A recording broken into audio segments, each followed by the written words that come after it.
Hello and welcome to day 174 of Dungeon 23, the series where we make a room of a mega dungeon every day for a year. This room is going to involve two bandit goblins, specifically goblins I call bounty goblins because they have a bounty on their head. And it is kind of a combat encounter. There's an option of a combat encounter, but the trick is that they're wanted alive, not dead. So you actually have to beat them non-lethally and then take them into the goblin guards. So these two guys, their little things are identical. Again, just normal goblin fighter guys. These two goblins are hiding out because they have a bounty on them. If turned into the guards alive, the guards will pay them 25 wooden nickels each. Or rather, 25 nickels per goblin turned in. So if you accidentally kill one, then your basically bounty increases by half. So you want to get both of them alive in there to get your full 50.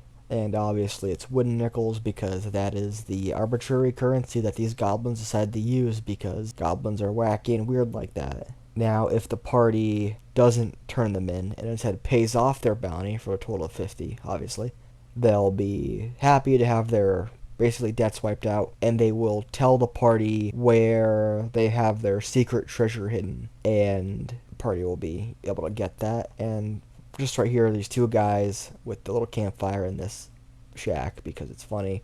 But I have this line drawn all the way over here just so I remember where it is. And this is this treasure, which is actually buried underground. This is on the, what's it called, layer? The GM layer. So we have this guy. This chest is buried 5 feet underground, and it contains a set of +1 wood carver's tools, which the implication is that the party is now able to, like, more readily bootleg, counterfeit, rather, their currency, so they could defraud everybody and cause an economic crash, because that's always funny. There is a can labeled Instant Campfire. It's a magic item that a little metal can with a pull tab. When you open it, it just pours out an entirely assembled campfire. So that's useful for if you don't want to have to set up a campfire with a survival check, or if you want to set something on fire really quickly, you can pour out some guy, trick some guy into trying to drink it. It's a whole wacky magic item that the party could come up with creative uses for. There is also 4d10 plus 50 gold pieces, straight up money, no actual wooden nickels in this treasure because it's actual treasure, not stupid goblin treasure. And finally, just a regular potion of healing. It's getting pretty deep in the dungeon, but I still want to keep the party having the smaller ones because if you give the party the really big potions of healing, then they're just never gonna use it. So it's better to give them more of these smaller ones. So yeah, that is our room for the day. Just some wacky goblins hiding out.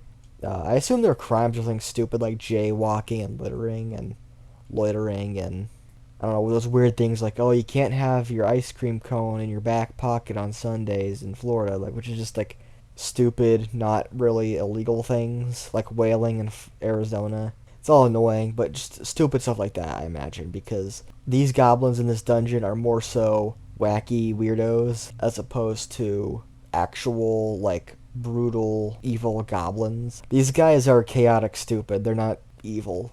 Speaking of evil goblins, that's probably going to be a part of the video I'm working on for my 150 subscriber special, where it's basically making the game more brutal and violent and lethal, and I'll probably just make a little encounter with some goblins to signify that and kind of demonstrate what I mean by that.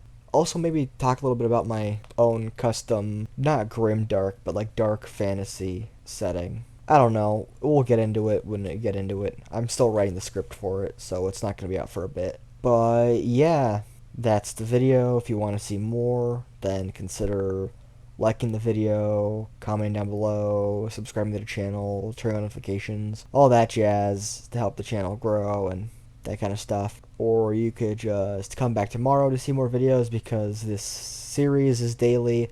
I'm making a new video every day. Obviously, I've been doing it for almost 200 days so far, and I don't have any intention of stopping until the challenge is done, or some gross, grievous injury occurs to me, and I am crippled beyond repair, and I am incapable of creating these videos, in which case I have bigger problems to worry about than the channel. I forget where I'm going with this. So yeah, thanks for watching and or listening. I apologize for the poor quality. It's not gonna get any better.